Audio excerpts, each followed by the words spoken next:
What are you thinking about to stay optimistic during many of these hard times? My goals, Same goals. Walking the goals keep, it's a compass. Got It's it. a dashboard. It keeps you going. And listen, I'm human. Sometimes I don't read the goals for 5 days or 10 days and I forget. I don't know. I'll get to it tomorrow, And you know you never get to it tomorrow. And then I'm sitting there and I'm like this. Why am I feeling so depressed? Wait a minute. Hey, Mr. Genius, who tells everybody to read their damn goals, why don't you read your goals? I go back and read my goals, and it gets me back. Like, can you elaborate on your goal setting process? So I have 10 goals that I read every single night before I go to bed, and I read them every single morning when I wake up. The reason I read them before I go to bed is just like listening to the audiobook, is that science has proven that over 75% of what you dream about is things that you either fear or things that you hope will happen to you. And so I want to program my mind with the last thing of that. Right? That's why I don't watch TV before I go to sleep.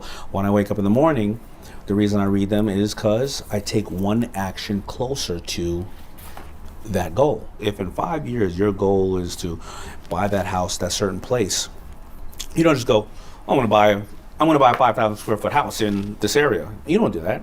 You have to visualize that. If you don't visualize it, then it's less likely going to happen. Is it colonial? Is it farm style? How does the door handle feel when you touch the door? Is it glass? Is it brass? Is it cold? Is it warm?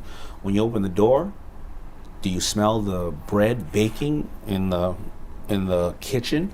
Is it 5 o'clock and your significant other comes home and says, hey honey, how's work? Here's how my day is. Is it a winding staircase that the kids are out in the backyard playing with the dog? But remember, your subconscious mind cannot tell the difference when it filters things out. If it is to lose weight, to get down to a certain number, right?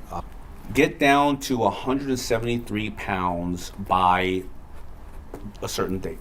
That's a real goal of mine. Okay, so then I realized that every time I take that action, I'm going to go to the store and pick up a green drink instead of that delicious croissant. I'm going to do cardio in the morning, 1 hour cardio in the morning, and free weights at night. I'm going to walk 10,000 steps. I'm not going to eat after 6 p.m.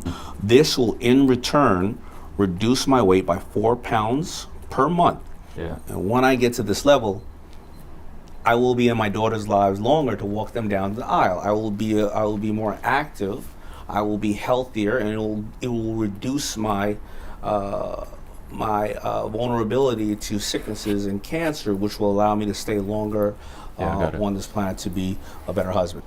And are you imagining yourself weighing 173? Are you visualizing it? I'm not imagining that. I'm envisioning me walking my daughter Down down the the aisle. aisle. Yeah, I'm envisioning me and my wife just